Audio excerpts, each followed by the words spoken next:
The moment I came of age, it was quite evident that my older brother, Tommy, was the favored son, and that I was merely a byproduct, a girl, an afterthought. Without fail, Mom would remind Nicole to be home by 3:30 in the morning so she could assist her brother prepare lunch.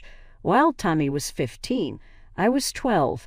It seems like the family genius couldn't even manage to make a sandwich. I would convince my mother, but Mom, I wanted to join the art club after school, even though I knew it would be in vain. Your brother is preparing for football practice. He should eat healthily. You are aware of the significance that holds for him. Before we even started talking, she would give me the expression that suggested it was finished. On the other side, Tommy would be splayed out on the couch, gripping his newest iPhone, a present from his birthday that rendered my inherited flip phone seem antiquated. With a sly grin, he would say, "Yeah, Sarah," totally ignoring Sarah. "Be a good sister." When it came to it, Dad was even worse. Then he would say, "Nicole, this is good practice for when you're a wife," as if that were the highest goal I could strive for. A woman needs to know how to take care of her family. The pattern continued day after day. As soon as I got home from school, I would make Tommy's lunch, iron his clothing for the following day, and do my best to fit in my homework among all of his other responsibilities.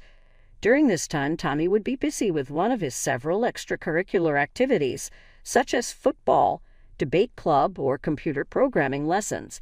His parents gave him every chance he could have. Grandma Rose was the only one who appeared to notice me. Truly notice me. Across town, in her old Victorian house, I found refuge. On weekends, when I could, I would ride my bike over there, zipping along the streets lined with trees until I could see her signature wraparound porch. Looking out over her yard, she would exclaim, "There's my girl," her sun-kissed silver hair reflecting the light. Warmth, cookies, and unconditional love, that sort of love, were the norm in her home. There was no golden child or hierarchy.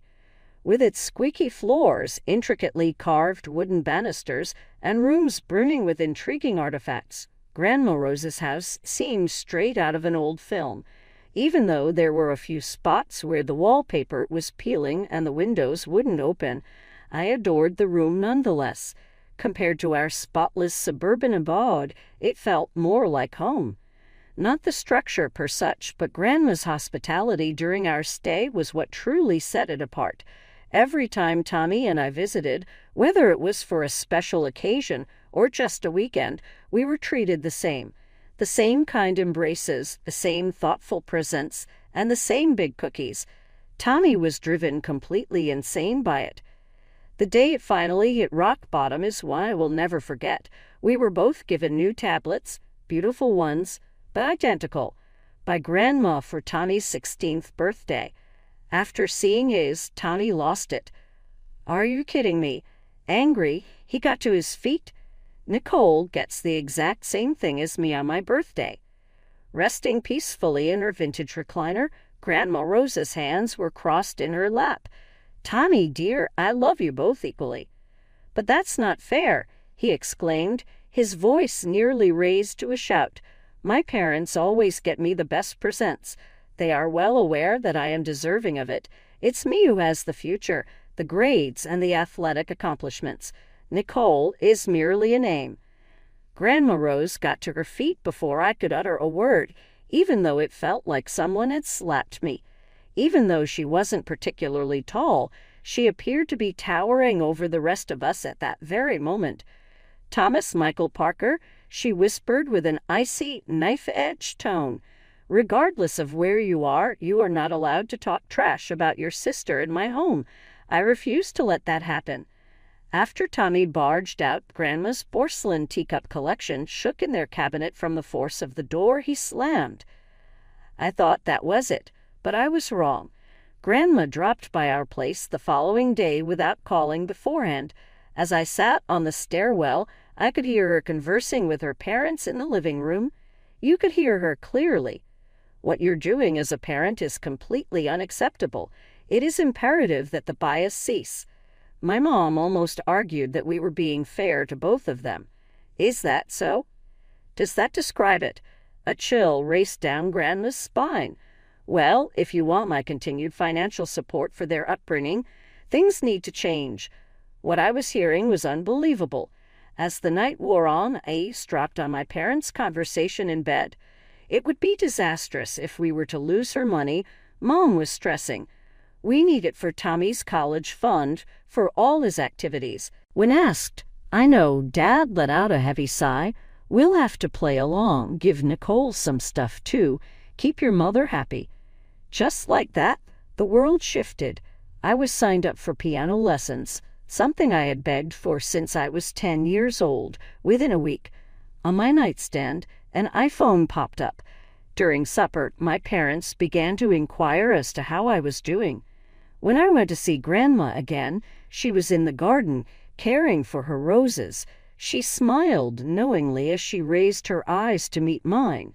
You know, darling, she remarked, holding a pair of pruning shears. All of my assistance funds are meticulously tracked and reported to me. In your opinion, your parents' decision-making has been significantly improved as of late.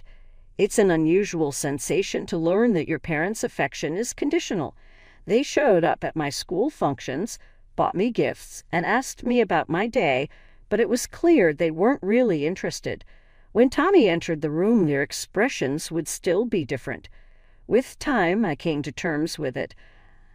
I no longer had to spend my afternoons serving as Tommy's personal maid. At least I could focus on my piano lessons.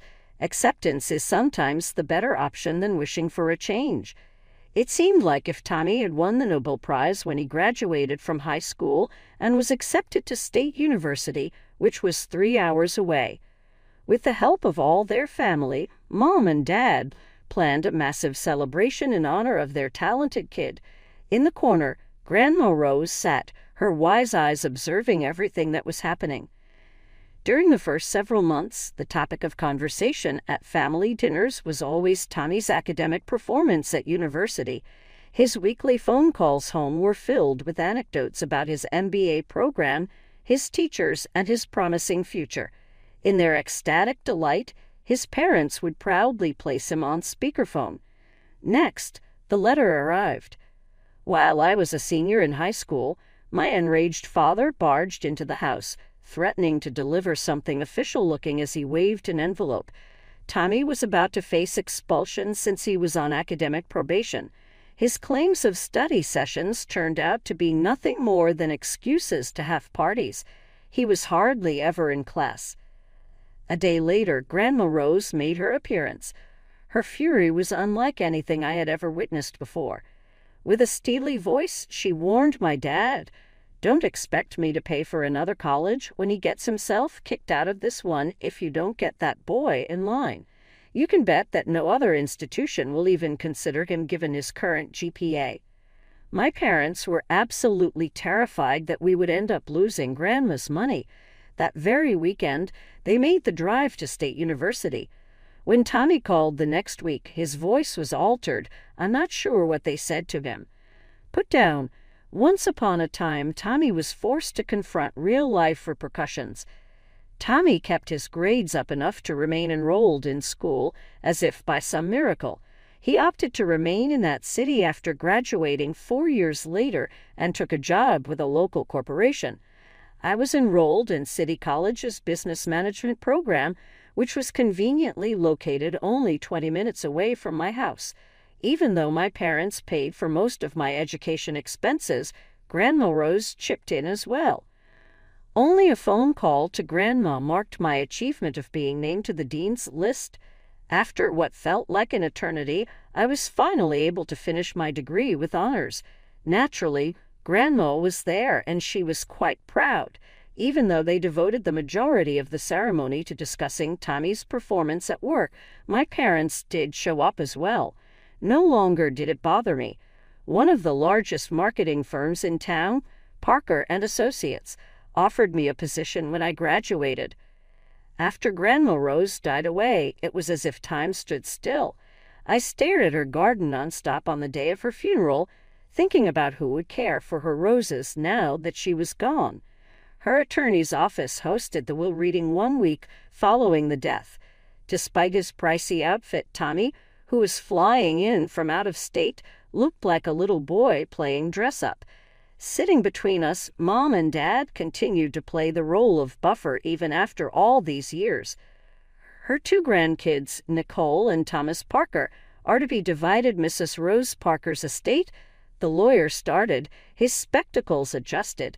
He glanced at us too and then halted. Their personal choice will decide the division. The home belongs to one of them, and the other will get $500,000. Thomas, as the eldest grandchild, gets first dibs. Tommy let out a genuine snort. Is this a joke or what? He cast his gaze across the space.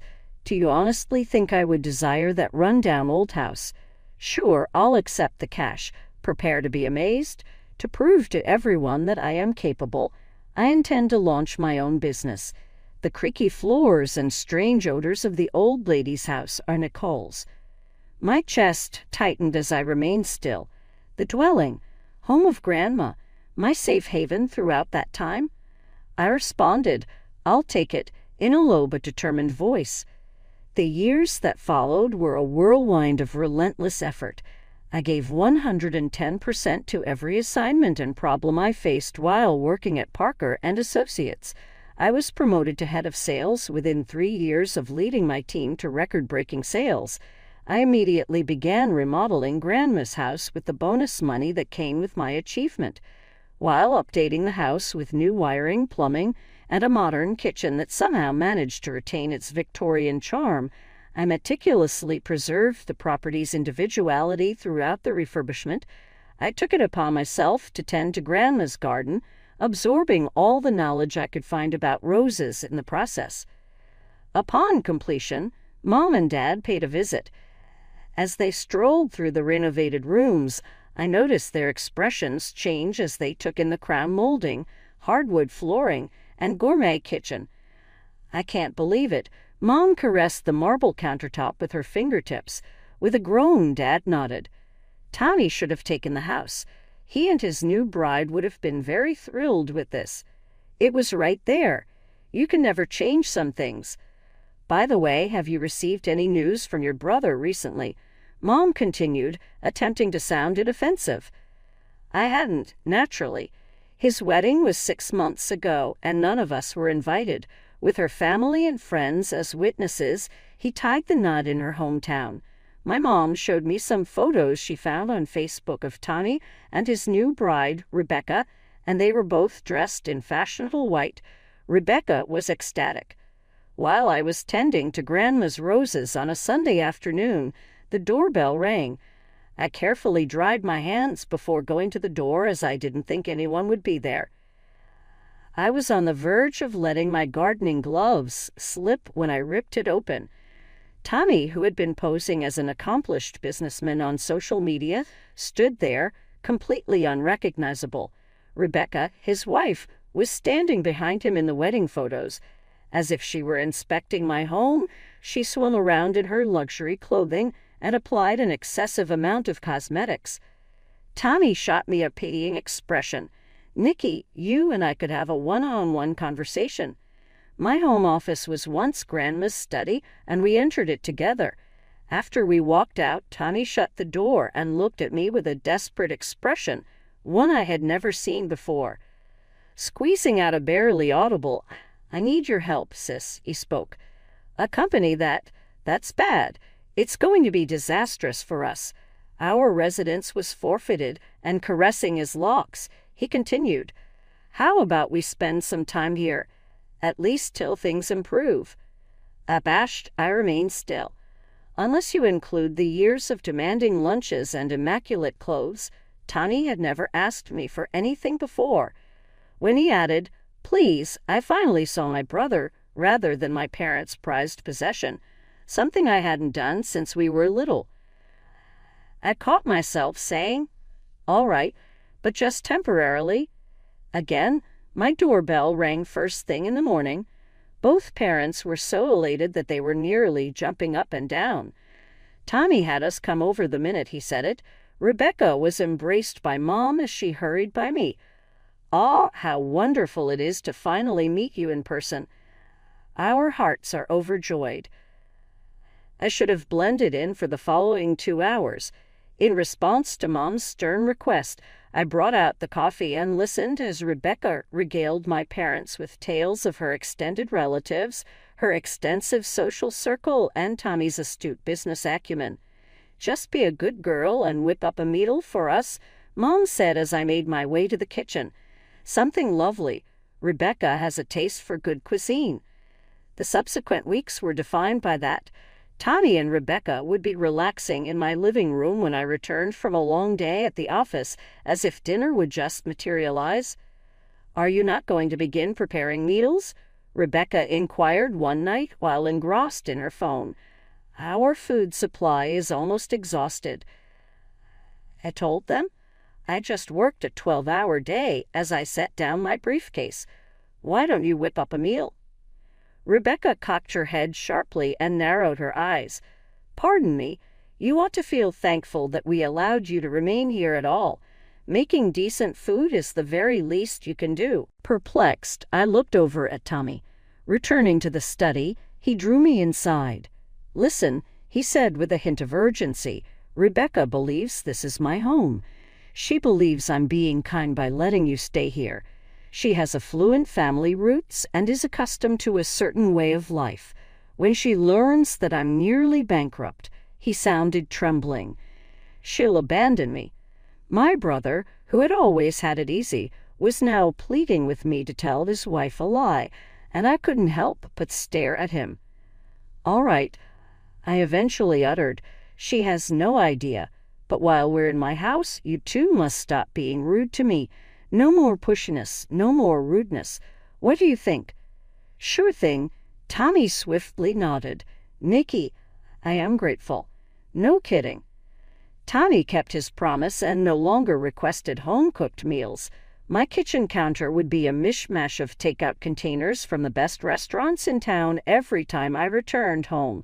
Rebecca would be curled up on my couch, nibbling on some sushi or pad thai, oblivious to my existence. I remained silent. After a long day at the office, I was honestly glad I wasn't playing cook. I went about my daily business as usual, picking up dinner from the laid-back cafe next to my office. Everything was falling into place as planned. Both of us avoided one another's paths. After then, the call came. To Nicole, it was the tone Mom used when she was going to make a demand. It was in her voice. "The restaurant bills require our attention. At the end of the month, you will cover the expenses. According to Tommy, close to $3,000. It was so bitter that I almost choked. My apologies. "Well, it's unreasonable to expect them to go hungry," Mom went on as if nothing had changed. "Tommy mentioned that you consented to pay for their food because they are experiencing difficult times. I've been using my credit card for everything. I will send you a text message with the transfer's account information." With trembling hands, I ended the call and quickly retrieved my text messages, among which I sent to Tommy. "See me right away." In the 15 minutes after I said those 2 words, he showed up in my study, so he must have heard something. I was trying to conceal the fact that Rebecca was out shopping using someone else's money. "My mom thinks I'm footing the bill for your restaurant habit. Can you tell me why?" My voice was absolutely silent as I inquired. As we remember from our childhoods, when Tommy was caught in the act of lying, his countenance would display a brief moment of shame before the justifications began to pour forth. "Nikki, you need to comprehend." "Do you comprehend? That includes our parents now as well." He resorted to running his fingers through his hair in an attempt to dispel accusations of theft. "All I did was borrow. When things got better, I was going to repay them. Rebecca, on the other hand, has specific demands, given the severity of the situation." "Stop!" I signaled with my hand. "The rumors regarding Rebecca's expectations have reached my ears. The end is here." A promise he made with begging eyes was that he would find something out. "Allow me a little extra time. Stay hidden from Rebecca. "Oh, Nikki, please. You've never been asked for anything by me? Has he ever requested anything from me?" Furious, I got to my feet. "Are you serious? Your demands have consumed my entire youth, and here you are, residing in my home, deceiving your wife and con artists, taking advantage of our parents." I am aware. "Raise your hands," he said. "I apologize. I kid you not. Another opportunity. Let me take care of the restaurant bills." "I assure you," she said. I couldn't help but look at my brother, who had it easy his entire life. Now he was pleading with his younger sister to save his crumbling house of cards. "All right," I eventually uttered. "One final opportunity.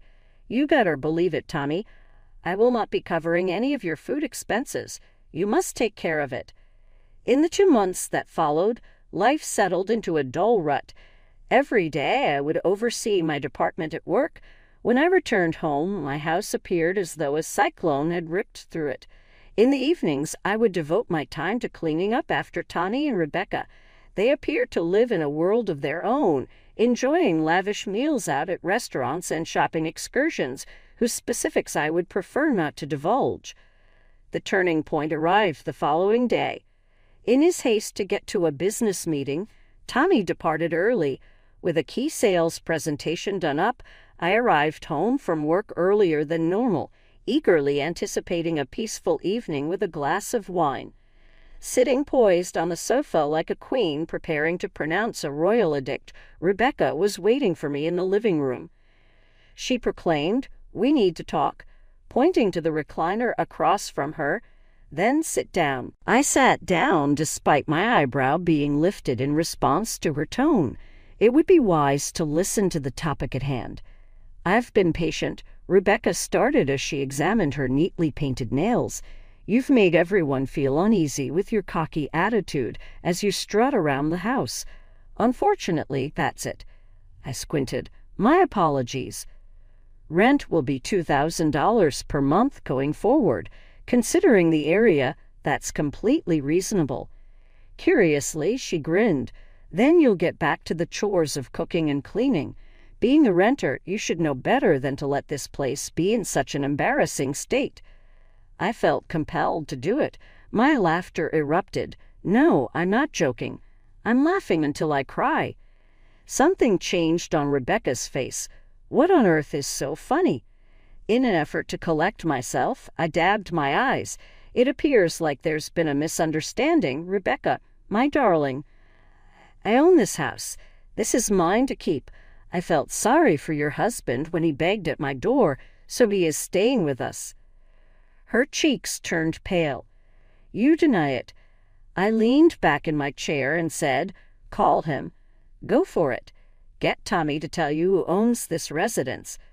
With a tiny tremor in her palm, Rebecca reached for her phone and dialed. Tommy took up the call on the subsequent ring.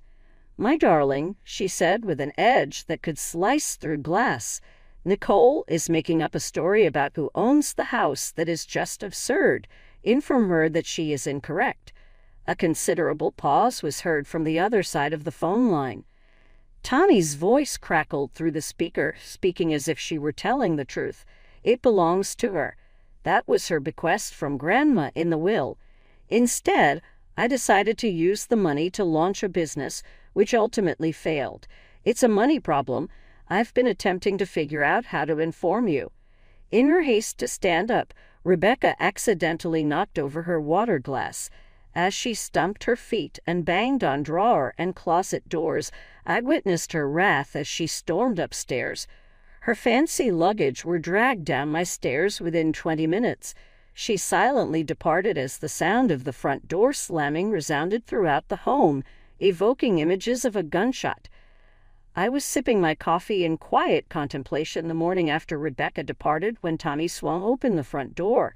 There was no sign of yesterday's remorse on his contrite face. Instead, it was contorted with fury. As he stumped into my kitchen, he yelled, "This is all your fault. Rebecca is formally divorcing. No one will even dare to speak to her. Telling her the truth was completely out of your place." Carefully setting my coffee cup down, I thought of all the times I had given in to him in the past. Avoid at all costs. Is that so? My assent was gradual. Tommy, this is my home. This was the house that you made fun of when I picked it. You were right that the elderly woman's aroma pervaded the home you mentioned. The mansion you've been using our parents as a scapegoat while informing your wife lies about it. What? You mean I had no right? You messed up the whole thing. He violently struck my counter with his fist. Have you never stopped being envious of me? Never stops looking for an opportunity to retaliate against me. Go away. I spoke in a low but resolute tone. Please load up and leave. After giving me a long look, he stumped ferociously upstairs. He was definitely breaking something pricey as I listened to him flinging things around in the guest room. Forget about it. One final poisonous glare from him as he descended with his bags. My phone rang precisely 1 hour after I enjoyed 1 hour of quiet. The screen briefly displayed Mom's name. How on earth could you treat your brother this way? She remained silent throughout. He's just crushed. He's sobbing uncontrollably now that he's back home with us. I'm not concerned with that. It is, of course, your concern. Now I could hear my dad's voice. I was put on speaker. Tony should be the one to get the house. He can't risk losing his marriage any other way. If they find a suitable place to live, Rebecca may return. I literally chuckled. Are you for real? Tommy wrecked his business by lying to his wife, and now you want me to give up my house as retribution. He's related to you. At this point, Mom was about to squawk. United we stand. United. Is it? Resentment that had simmered for years began to boil over. Where was that sense of community when I was a little girl doing out around the house for Tommy? When you were too preoccupied with applauding him to notice my accomplishments, where were you? This house was left to me by Grandma, the only person who ever treated me like family. We have concluded our discussion. Word got around the office 2 months later that Tommy's business had formally gone bankrupt. At about the same time he finalized his divorce, Tommy was presumably regrouping with our parents, who used that term to describe his setbacks. Their unexpected arrival at my home on a Sunday afternoon didn't shock me in the least. Standing behind them, Tommy pretended to be sorry while Mom held a casserole dish as if it were a peace offering, and Dad gave me that severe look he used to give me when he was preparing to lecture me about family duties. I kept an eye on them using the security camera that Grandma set up a long time ago. They rang the bell multiple times. The mother began to yell, "Nicole, we have faith in your abilities. As a family, we must discuss this matter." I took out my phone and texted all 3 of them at once.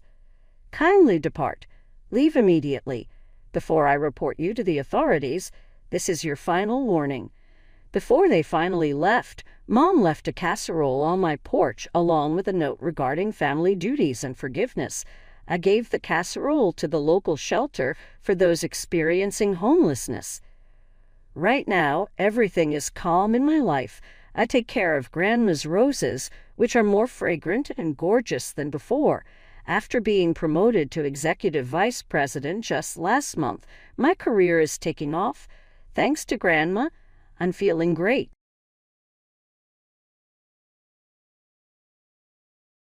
I'm Jack, 28, living in a cramped Detroit apartment.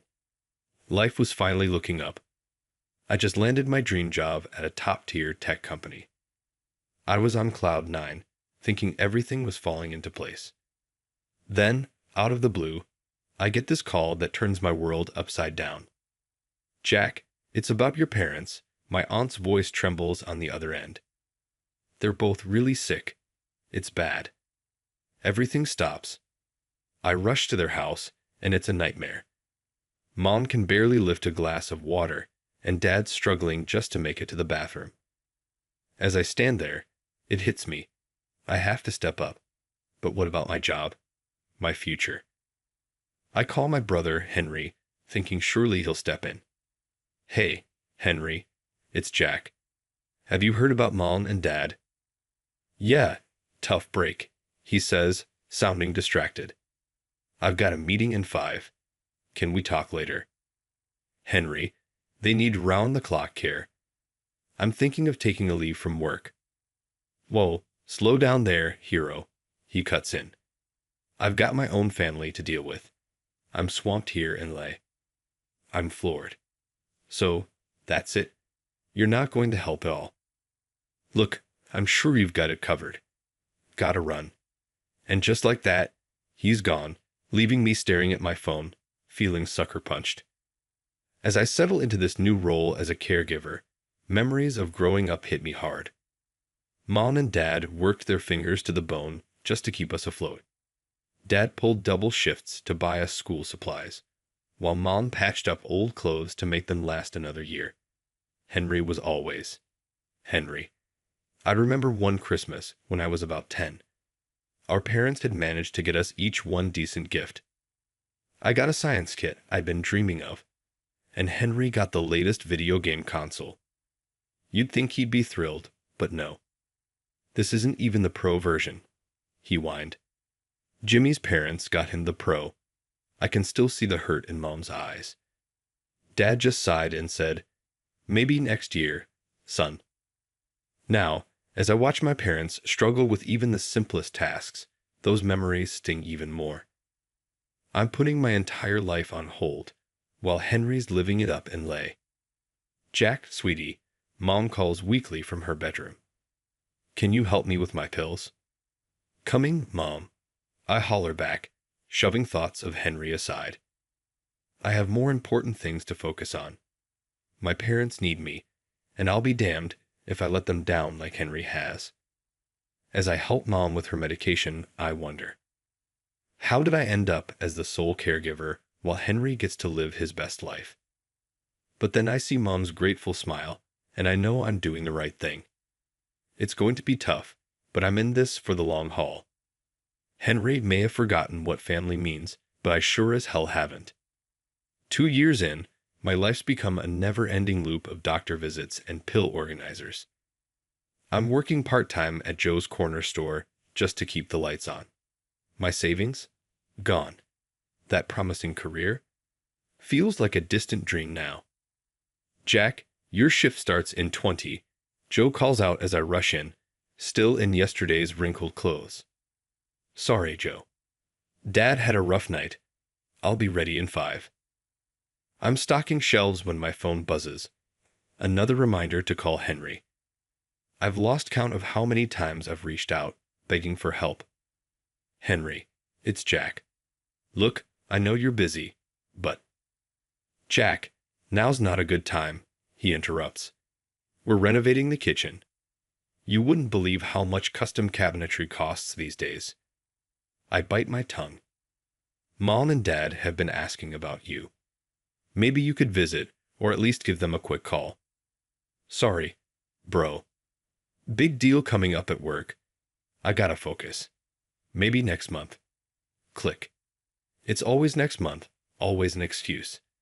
Later that night, as I'm helping Dad to bed, my phone pings with a social media notification. I usually ignore these, but something catches my eye. It's Henry, on a yacht. I start scrolling, and my blood boils. There he is in Paris, skiing in Aspen, showing off his new sports car, all posted in the last few months. "Big deal at work, my ass," I mutter under my breath. "Everything okay, son?" Dad asks, noticing my scowl. "Yeah, Dad. Just work stuff. Don't worry about it." But I can't let it go. The next day, during my lunch break, I call Henry. No more Mr. Nice Guy. "You lied to me," I snap as soon as he answers. "Whoa, what's your problem?" He responds, unfazed. "Cut the crap, Henry. I saw your posts. Paris, yachts, luxury cars. Meanwhile, I'm here, working my ass off, watching our parents deteriorate day by day." There's a pause, then a chuckle. "Oh, that. Come on, Jack, you know how social media is. It's all for show." "For show? Are you kidding me? I'm drowning here, Henry. I've asked for your help countless times, and you always have an excuse.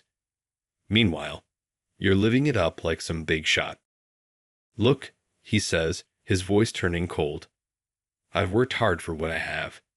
It's not my fault you chose to play the martyr. Martyr? They're our parents, Henry. And I'm sure they're very grateful, he says, his tone dripping with sarcasm. In fact, I bet that's why you're doing all this, isn't it?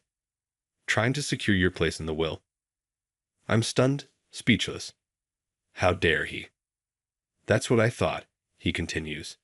Listen, I've got a real job to get back to. Some of us have actual responsibilities. The line goes dead. I stand there, phone in hand, shaking with rage. How did my brother become such a heartless bastard? Jack, your break ended 10 minutes ago. Joe calls from the back. I take a deep breath, trying to compose myself. Sorry, Joe. I'm coming. As I head back to work, I can't shake the anger, the hurt. But mostly, I feel a deep, gnawing disappointment. The brother I once looked up to is gone, replaced by someone I barely recognize. I'm left wondering how much more I can take before I break.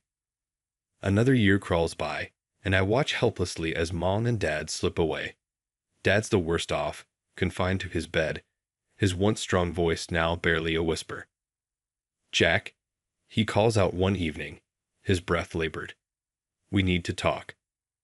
I leaned in close, holding his frail hand. What is it, Dad? Your mother and we've made a decision about the house and our savings. My heart skips a beat.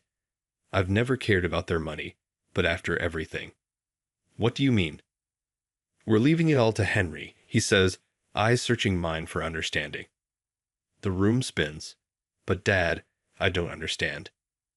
We worry about Henry. Mom chimes in from her chair, her voice weak but firm. You've always been the responsible one, Jack. You'll be okay. But Henry, he needs this safety net. I want to scream, to tell them about Henry's lies, his lavish lifestyle.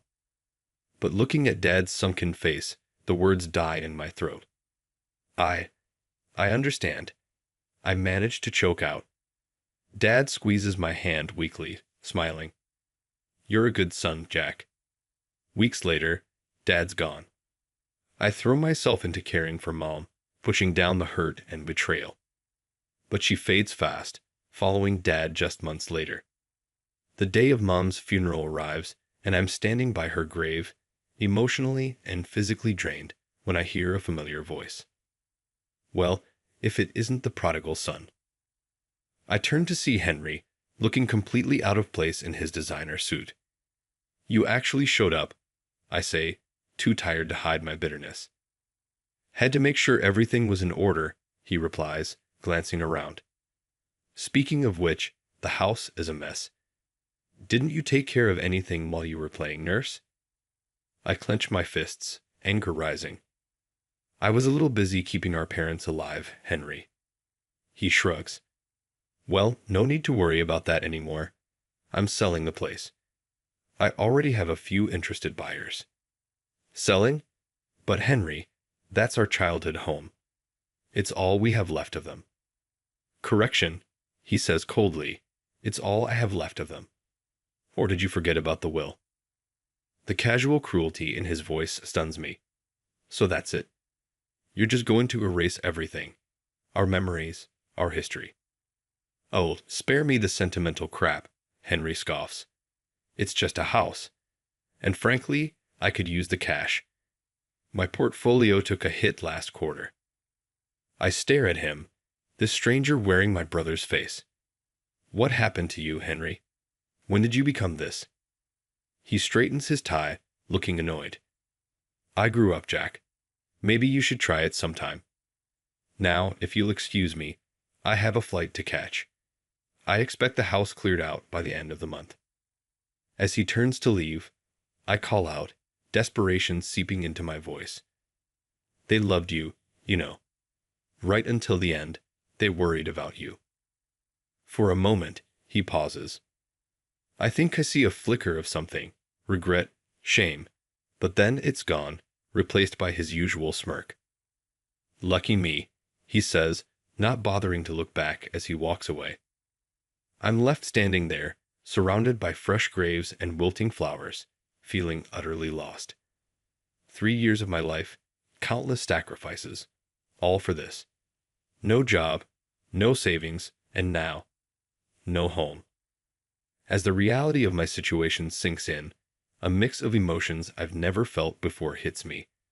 A cocktail of grief, rage, and a burning desire for justice. Or maybe something darker. Revenge. One thing's for sure, I'm done being the good son. It's time Henry learns that actions have consequences. And I'll be damned if I let him walk away from this unscathed.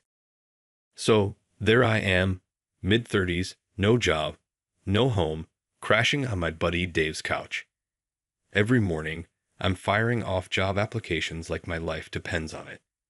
Because, well, it kind of does. Any luck?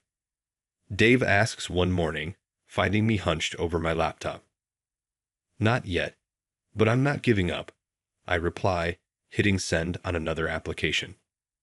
Then, out of the blue, my phone rings. It's Sarah, an old colleague from my engineering days. Jack, I saw your application. We have an entry-level position at my startup. It's not much, but I'll take it, I interrupt, not even caring about the details. From day one, I throw myself into the work. Late nights, early mornings, whatever it takes. My experiences caring for mom and dad gave me a unique perspective on problem solving. And before I know it, I'm climbing the ranks. But then, one day, everything changes. I'm at a meeting when my phone starts blowing up with notifications. There's Henry's face plastered all over the news. Prominent businessmen involved in major fraud scheme, the headlines scream. Before I can process it, there's a knock at the office door. Two stern-faced individuals in suits introduce themselves as federal agents.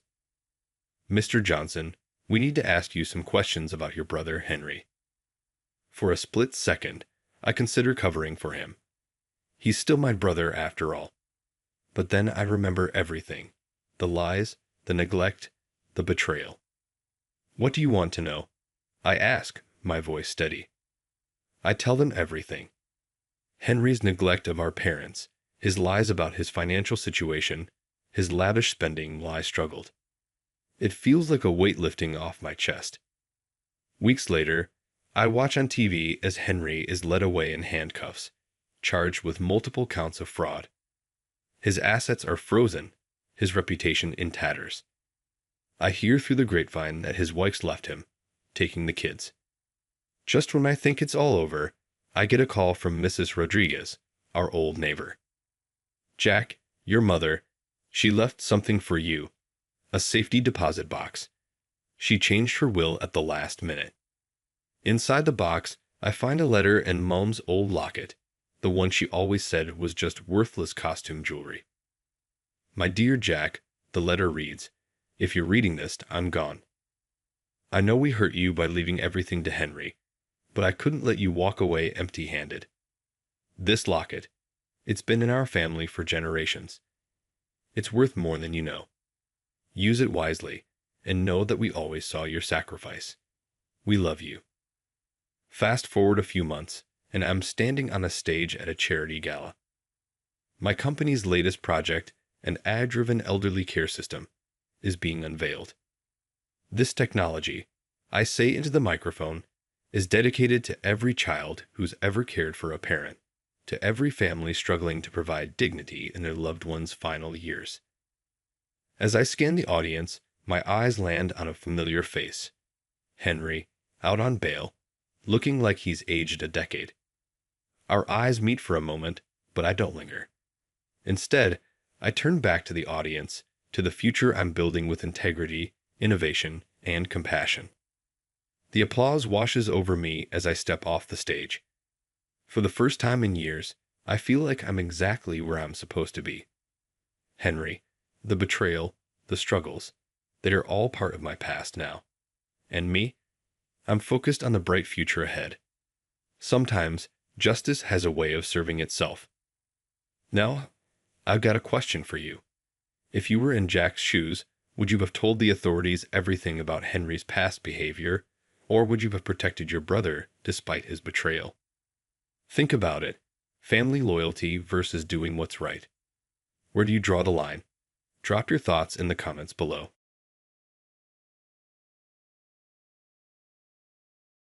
Hey there, I'm Melissa. Growing up in suburban Ohio with my twin brother Henry was a mix of chaos and camaraderie. Thankfully, we're not identical because, honestly, I don't think the world could handle two of him. We've always been close, sharing everything from our wildest secrets to our biggest dreams. One day, Henry burst into my room, waving an envelope excitedly. "Melissa, check this out." My heart raced as I snatched it from his hands. "No way, yours too." We tore open our college acceptance letters together, screaming with joy when we realized we'd both been accepted into Willow Creek University, a prestigious school known for its top-notch business program. "We did it, sis," Henry shouted, lifting me off the ground in a bear hug. "Put me down, you goof," I laughed, playfully swatting his arm. Our parents were over the moon. They had been saving for our college fund since we were in diapers. But Willow Creek was expensive, and their savings weren't quite enough to cover it all. "We'll make it work," Dad reassured us over dinner. "We can take out some loans, and you two can pitch in what you can." I nodded seriously. "I can pick up more shifts at the diner." Henry rolled his eyes. "Come on, Melissa, little. We've got our whole lives to work." That was classic Henry, always living in the moment while I was busy hustling at the diner. He was out with his friends, constantly dreaming up get-rich-quick schemes. "I'm telling you, Melissa," he'd say, lounging on my bed as I counted my tips. "One of these days, I'm going to come up with an idea that'll make us millionaires." "Sure, Henry," I'd reply, not even looking up, "and pigs will fly." Despite our differences, I was thrilled to start this new chapter with him. The night before we left for college, we stayed up late, reminiscing about old times. "Remember when we convinced Mrs. Johnson we were telepathic?" Henry laughed. I snorted. "Yeah, until you sneezed and blew our cover." "Hey, at least I didn't rat you out for putting glue in Bobby Taylor's hair gel," he retorted. "He deserved it," I shot back. "He was a jerk to you." Henry's smile softened. "You've always had my back, Melissa." "Someone's got to keep you out of trouble," I teased. The next morning was a whirlwind of last-minute packing and tearful goodbyes. Mom hugged us tightly, dabbing at her eyes. "Look out for each other," she said. Dad clapped us on the shoulders. "We're proud of you too. Make the most of this opportunity." As we drove away, watching our childhood home disappear in the rearview mirror, I felt a mix of excitement and fear. Henry must have sensed it because he reached over and squeezed my hand. "We've got this, sis," he said confidently. "The Harrison twins are going to take Willow Creek by storm." Little did I know how true those words would turn out to be, just not in the way either of us expected. College life hit like a whirlwind. One minute, I was unpacking in my dorm, and the next, I was drowning in coursework. But something felt off with Henry. He'd always been a social butterfly, but this was different. "Hey bro, want to grab dinner?" I asked, poking my head into his room. "Can't. Meeting Direct to discuss some ideas." I frowned. "Direct again?" "He's got some killer business concepts, Melissa. You should hear them." I shrugged it off. Maybe this was Henry's way of coping with the college transition. Meanwhile, I was making my own connections. My roommate Jasmine was a riot. "Girl, you need to loosen up," she'd say, dragging me to campus events. That's how I met Tyler from my econ class. "Melissa, right?" he asked, flashing a smile. "Want to partner up for the project?" Between study sessions with Tyler and late-night chats with Jasmine, I almost forgot about Henry's odd behavior. Almost. Then, one night, I overheard him on the phone. "Yeah, Derek, I'm telling you, this is going to be huge. We just need more capital." Alarm bells rang in my head. The next day, I tried to talk to him. "Henry, is everything okay? You've been acting weird." He brushed me off. "Just stressed about midterms. Don't worry about it." But I did worry, especially when I logged into our joint tuition account to check the balance for next semester. My heart sank. "Henry." I burst into his room, waving my phone. "Where's half our tuition money?" His face went pale. "Melissa, I can explain. You better start talking, now." He sighed, running a hand through his hair. "Derek and I, we had this amazing business idea. a startup that could revolutionize campus food delivery. We just needed some initial investment. I felt sick. So you took our tuition money without even asking me. I snapped. It's not like that, Henry protested. It's an investment. We'll make it back tenfold, I swear. I couldn't believe what I was hearing. Are you insane? That money isn't yours to gamble with. It's not gambling, he insisted. Derek's got connections. He knows what he's doing. Oh, and you know him so well after what, 2 months? I shot back. Henry's eyes flashed with anger. You don't understand business, Melissa. This is how fortunes are made. No, this is how idiots get scammed. We argued for hours, with Henry insisting it wasn't a big deal and that the returns would come in before the next tuition payment was due. But I couldn't shake the dread gnawing at my gut. The next day, I confided in Jasmine and Tyler. He did what? Jasmine exclaimed. Oh hell no, that's messed up. Tyler looked thoughtful. You know, I've heard some rumors about this direct guy. Nothing concrete, but... What kind of rumors? I pressed. He shrugged. Just that he talks a big game, but no one's ever seen real results from his ventures. My mind raced. Was Henry being played, or was he in on some kind of scam? What are you going to do? Jasmine asked, concern in her voice. I took a deep breath. I don't know, but I'm going to find out what's really going on with this Derek character. And Henry, he's got some serious explaining to do. That night, I lay in bed, unable to sleep. How had things gone so wrong so fast? Henry and I had always been a team, but now it felt like he'd chosen Derek over me, over our future. One thing was clear. I needed to get to the bottom of this fast before it was too late. The next day, I cornered Tyler after class, practically begging for his help. You're good with computers, right?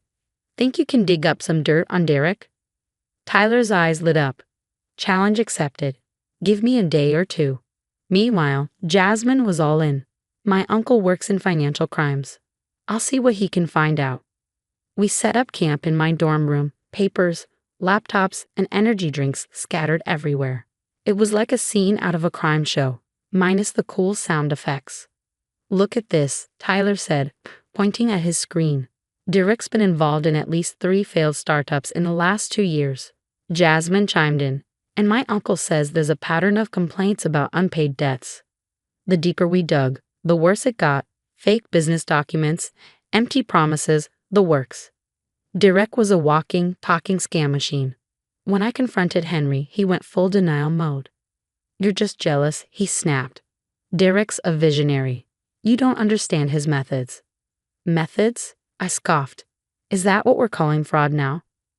But as the evidence piled up, even Henry couldn't ignore it. The final straw was a recorded phone call Tyler managed to get, a clip of Derek bragging about how easy it was to scam dumb college kids. Henry's face crumbled as he listened. I can't believe it. How could I have been so stupid? I wanted to say I told you so, but the devastated look on his face stopped me. Instead, I just hugged him. We'll figure this out, I promised. But first, we need to stop Derek before he scams anyone else. We gathered all the evidence and took it to the campus police. Officer Martinez listened intently, her frown deepening with each new piece we presented. This is serious, she said. We'll need to involve the local PD as well. As we left the station, Henry turned to me, eyes full of regret. Melissa, I'm so sorry. I should have listened to you. Yeah, you should have, I agreed. But what's done is done.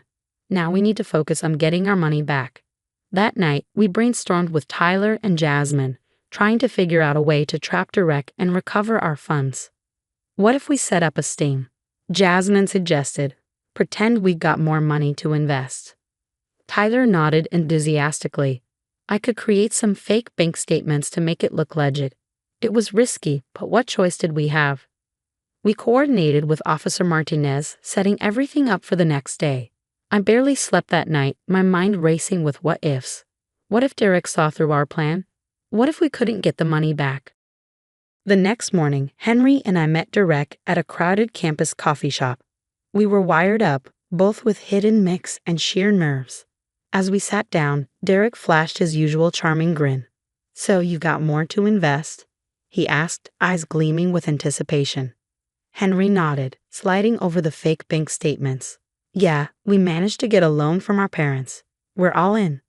I watched Derek's eyes light up with greed, my stomach churning. Just as he reached for the documents, Officer Martinez, who had been waiting in the wings, stepped forward. Derek Carlson, you're under arrest for fraud and theft by deception. The look of utter shock on Derek's face was almost worth all the stress, almost.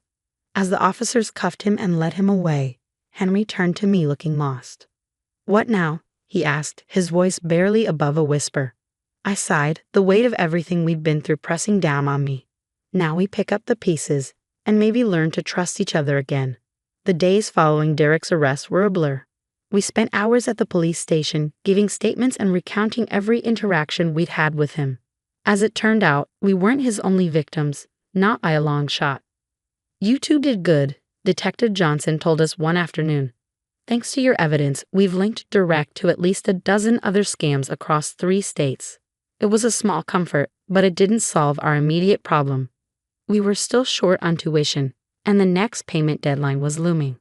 To my surprise, Henry stepped up. I'll get a job too if I have to.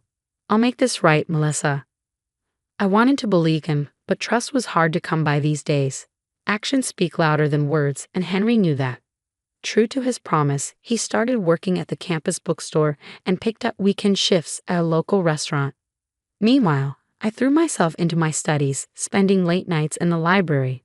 Tyler often joined me, and I found myself looking forward to his company. You're killing it in econ, he said one night, glancing at my latest test score. I guess all this drama hasn't hurt your GPA. It's given me something to focus on, I guess. Henry, on the other hand, was struggling. Between juggling work and trying to catch up on his classes, he looked perpetually exhausted. One day, he caught me in the hallway. Hey, want to grab coffee? Like old times? He asked, hopeful. Part of me wanted to say yes, to pretend everything was back to normal. But I couldn't. I've got a study group, I lied. Maybe another time. The hurt in his eyes was obvious, but I walked away. It wasn't that I didn't love him, he was still my twin. But the trust we'd once shared felt shattered, almost beyond repair. I had come to college expecting to conquer the world with Henry by my side, but now I felt more independent than ever, and more alone. Despite everything, I was still standing. I'd uncovered a fraud, helped bring a criminal to justice, and managed to keep my academic career on track. It wasn't the freshman year I'd imagined, but maybe it was the one I needed. We had a long way to go, but maybe, just maybe, we could find our way back to being family again. For now, though, I had a future to focus on. My future, and for the first time in my life, it felt like enough.